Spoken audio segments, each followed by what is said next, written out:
Olá, bem-vindos a mais um vídeo do canal Sonhei e Viajei. E hoje a gente vai te contar 10 coisas que ninguém te conta sobre a Irlanda. Já entrando aqui, iniciando o vídeo, é sobre a CNH, a Carteira de Habilitação Nacional do Brasil.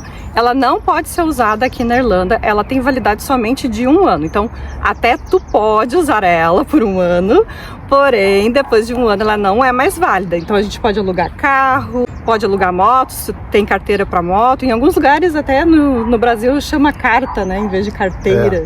Inclusive, tem algumas pessoas que acabam utilizando ela após esse 1 ano, mesmo não podendo, mas correm o risco, né? Como eu falei, tem de multa, receber uma multa, tem prisão, então... e a gente já leu bastante sobre isso. A gente adoraria, a gente já tá aqui há bons anos, a gente adoraria poder usar. Eu tenho a minha, o Cris também tem, a gente só tem a de carro, não tem a de moto.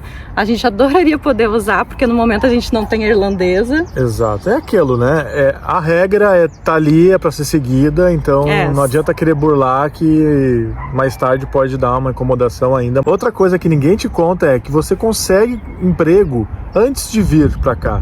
É muito simples, assim, em partes, né? Conseguir emprego. Por exemplo, eu conheci algumas pessoas que falavam alemão e holandês. Nesses casos, a pessoa vai conseguir emprego antes de vir para cá, porque são línguas muito difíceis. A demanda é grande. Né? Por exemplo, pessoas alemãs e holandesas, dificilmente elas vão querer ou aceitar vir para cá, para a Irlanda, para morar aqui, a não ser que o salário seja muito atrativo. Caso contrário, é difícil de achar essas línguas aqui na Irlanda. Principalmente se você não tem inglês suficiente. Né? Então, aí se tu não tem inglês, não tem alemão, não tem essas outras línguas, né, diferenciadas, holandês, enfim, ou francês, enfim, aí fica mais difícil de conseguir emprego na sua área no primeiro momento. Aí é aquela coisa que a gente sempre fala aqui: calça ali a sandalinha da humildade e venha aberto para fazer outros tipos de trabalho se tu não tem nem o inglês, no mínimo, e nem essas outras... Mesmo que a sua profissão esteja na lista, dentre as profissões que mais estão procuradas, é uma lista de alta demanda que a gente tem aqui no país. Ela é atualizada de ano em ano.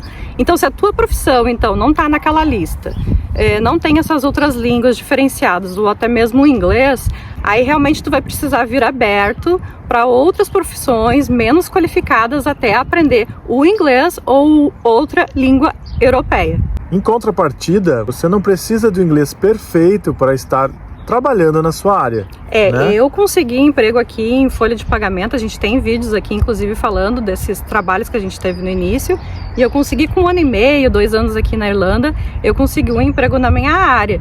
Eu não tinha inglês perfeito, eu acho que a gente não tem inglês perfeito até hoje, e eu acho que perfeição a gente nunca vai ter. Mas sim, respondendo à questão se dá para conseguir emprego na área sem inglês perfeito, dá, porque eu sou a prova disso. E o Cris também trabalhou na área dele sempre desde o início, e a gente nunca teve inglês até hoje perfeito. Então dá para conseguir sim. Importante lembrar que quando você estiver fazendo uma entrevista, né, com um recrutador, deixe a pessoa te dizer se você está apto para aquela vaga ou não, pelo seu inglês ou não. Porque muita gente chega na entrevista, eu já fui recrutadora aqui na Irlanda, e muita gente chegava na hora da entrevista e me dizia assim: ai, Aline, me desculpa, o meu inglês é péssimo. Primeira coisa que a pessoa fala é justificar que ela não tem tanto inglês. Se autodiminuir, né? Exatamente. Perante o recrutador. E não se diminua, deixe para ele decidir se o inglês é suficiente para aquela vaga ou não. Daqui a pouco tu vai conseguir uma vaga de Customer Service, que é atendimento ao cliente. Mas essa vaga, ela vai ser, por exemplo, só para tu lidar com clientes por e-mail. Preciso ter um inglês perfeito falando? Não, porque vai ser só escrita. Então, assim, não tem por que se preocupar tanto, depende da vaga, mas deixe pro recrutador decidir se tu tem um inglês bom ou não. Não chega já se diminuindo na entrevista. Porque eu não tenho inglês, porque eu não sei, eu não vou saber fazer, entendeu? Isso mostra muita insegurança na entrevista, então vá preparado, mas também não se diminua na entrevista, que isso vai ajudar a passar mais confiança na hora da entrevista. O próximo item que ninguém te conta é: você precisa ter licença da TV. É necessário pagar um valor anual para poder ter uma simples TV em casa. Mas a gente não vai dar todos os detalhes aqui. Tem um vídeo no canal, é só procurar por TV, licença para TV na Irlanda. Lá a gente está explicando todos os detalhes, até o fiscal, fiscal que bateu na nossa porta, valores, lá cobrando valores, detalhes, enfim. Mas então, resumindo, precisa ter uma licença para ter TV aqui na Irlanda. Senão, adeus novelinhas, adeus filmezinhos, adeus qualquer coisa. Não pode ter, senão é multa ou prisão. Muita gente não fala isso nos vídeos aqui que você assiste no YouTube sobre os idiomas que são falados aqui no país. Lógico que além dos idiomas oficiais que eu vou falar aqui agora, tem outros idiomas, né? Propriamente o português do Brasil é muito falado aqui. A Embaixada do Brasil fala que nós somos em torno de 70 mil brasileiros no momento aqui. Então, até o português, o polonês, o romeno, o italiano, enfim, diversas línguas são faladas. Mas, voltando ao assunto aqui, oficialmente é somente o irlandês gaélico e o inglês. Antes de vir para cá, a gente tinha muito medo de ouvir mais o gaélico do que propriamente o inglês. Mas, na realidade, a gente viu que não era isso que acontecia. Não é um problema, então não se preocupe com isso. Não vai no dia a dia, na rua. Normalmente, as pessoas mais velhas acabam, né, falando o gaélico. Mas eu nunca cruzei com ninguém assim. É mais entre eles, na realidade. Né? E, obviamente, ou mais no interior, talvez. E nas escolas também, eles tentam também, para não se perder a língua, né? Eles ensinam. Mas assim, no dia a dia, nas ruas, nos estabelecimentos comerciais, ninguém vai te forçar a falar o gaélico, porque até é só 3%, se eu não me engano, da população que fala o gaélico aqui. Então, não vai ser uma barreira. Eles falam inglês na maior parte do tempo e praticamente quase 100% da população. Então, não vai ser um problema essa questão de ter um segundo idioma aqui no país. Se você pesquisou um pouco sobre a Irlanda, deve imaginar que aqui se bebe bastante, né? Tem várias cervejas famosas. A festa de St. Patrick's, né? Que é bem conhecida mundialmente, né? Se bebe muito. Acho que vamos dizer assim, é o nosso carnaval, né? Com a bebedeira. E gente bebendo em tudo que é lado, de tudo que é jeito. Inclusive acrescentando com o que o Cris vai falar, é proibido beber nas ruas aqui. Então, e por conta dessa, né, vamos dizer, bebedeira, né, eles tiveram muitos problemas, né, inclusive ainda tem problemas, né, de saúde, né, por conta disso, porque realmente as pessoas acabam não bebendo socialmente, né, e acabam extrapolando. Bebendo demais mesmo. Então aqui tu vai encontrar muitos bêbados pelas ruas, muita gente bêbada. Como eu falei, é proibido, porém as pessoas acham um jeito de beber. Elas pegam um copinho de café, botam bebida dentro, escondido. Já que não pode, né? E só para vocês terem uma ideia, até 2010, para quem doava sangue, recebia uma pint de cerveja. Uma pint é como se fosse um copão, aquele copão de chopp que a gente tem no Brasil. É isso, uma pint. Deve dar pelo menos, sei lá, 400, 500 ml de cerveja.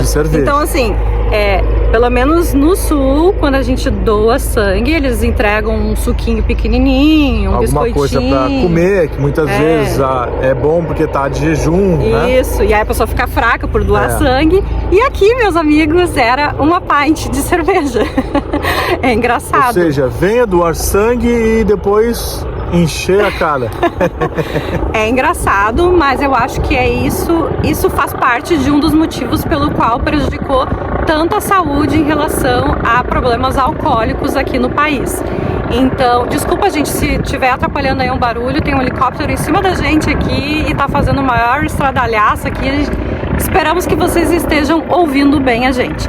Mas enfim, acho eu que a causa, né, dos problemas pode ter sido, além disso, né, de incentivar na doação de sangue, pode ter sido essa coisa de beber sempre, sabe? De manhã, eles vão viajar, por exemplo, né? Tu vê no aeroporto as pessoas bebendo. Não importa, de manhã cedo, não importa. De manhã, sim, cedinho. O que é engraçado, né? Porque no mercado é impossível tu comprar bebida alcoólica, né, antes do meio-dia. Isso, aos domingos, né? Porque o sábado é um pouquinho diferente, mas aos domingos não pode comprar antes do meio-dia e meia. Eu acho que, na minha opinião, eles bebem mais do que os brasileiros. Tem pessoas que já falaram que acham que os brasileiros bebem mais do que eles. Mas eu acho que eles ganham disparados da gente.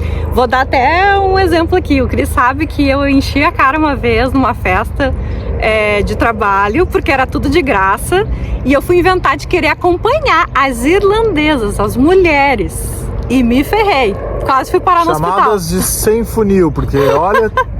Mandaram, eram mulheres, mandaram ver, e eu achava que eu tinha que estar no mesmo nível ali, bebendo que nem elas. E eu quase fui parar no hospital de tanto que eu bebi. Nós temos aqui saúde pública e privada, porém muitas coisas são pagas. Então assim, a gente aconselha que tu tenhas um plano de saúde, porque a gente nunca sabe o dia de amanhã. Então assim, é muito importante, não custa muito caro. Às vezes a gente gasta uma média, tá? Só para dar um spoiler aqui, porque a gente tem um vídeo no canal explicando tudo sobre o plano de saúde. Mas dando um spoiler, é em torno de 40 euros por pessoa por mês. 40 euros por mês a gente gasta fácil em qualquer besteira. Só que saúde não é besteira. Como em qualquer lugar no mundo, né? Saúde a gente não se brinca. Não se brinca. Né? Eu mesmo... Principalmente aqui, né? Eu mesmo já acabei utilizando as duas coisas, tanto a pública, né, quanto a privada. Então, se eu não tivesse o plano de saúde... Talvez teria pago uma facada. Pago muito mais. É bem caro aqui as coisas. Se você pode, tem condições de poupar, economizar, tenha um plano de saúde, porque é bem importante. Mais uma coisa que ninguém te conta é que se você tiver Stamp 4 ou visto de trabalho, você pode, após 5 anos morando na Irlanda, aplicar para o passaporte irlandês. Esse passaporte irlandês só tem direito, como o Cris falou, para quem tem o Stamp 4. O Stamp 4 tem duas vertentes. Ou tu é dependente de cônjuge europeu, parceiro europeu, enfim. Que é o meu caso. Que é o caso do Cris. Ou então o Stamp 4 de permissão de trabalho. Nesses casos, e em alguns outros casos também, que eu não vou conseguir elencar todos aqui, mas exclusivamente os mais comuns são o Stamp 4 de trabalho e o Stamp 4 de visto de cônjuge, dependente do europeu. Nesses casos dá para aplicar. Infelizmente, o estudante não consegue aplicar para esse visto, mesmo que faça faculdade, mesmo que faça... fique os 5 anos, 7 anos, não importa. Se for estudante na Irlanda, não importa. Infelizmente, não consegue aplicar para naturalização. Nesses casos, aí a gente brinca até. Tem que casar com um europeu, casar com um irlandês, ou conseguir um visto de trabalho, ou abrir uma empresa aqui. Tem outros caminhos para tu conseguir a cidadania, não, que eles não chamam de cidadania, naturalização. Então, para conseguir essa naturalização, tem outros caminhos, mas resumindo, estudante, infelizmente, não tem direito. Para quem não sabe, nós temos uma embaixada brasileira aqui na Irlanda. Então, se você tiver, por exemplo, problema de emissão de passaporte, procuração, título eleitoral, é só buscar a embaixada e fazer a sua solicitação. Antes de vir para cá, a gente ficou preocupado com essas documentações. Por exemplo, a gente gastou dinheiro à toa emitindo uma procuração para nossa família antes de vir para cá. E não precisava. Por quê? Porque depois de um ano, as procurações elas vencem no Brasil. Então, do que adiantou a gente ter deixado a procuração lá, sendo que ela já venceu há muito tempo e a gente nem tem mais? Então, o que a gente estabeleceu? Se um dia a gente precisar dos serviços de embaixada, a gente tem aqui. Então, super simples, é só ir lá ou agendar por telefone, ou agendar pelo site deles e resolver tudo. E pagando em euro aqui, que às vezes até vai ficar mais acessível para você pagar, efetuar as taxas, o pagamento das taxas aqui da Embaixada Brasileira em Dublin. Obrigada por ter assistido e até o próximo vídeo do Sonhei e Viajei. Tchau!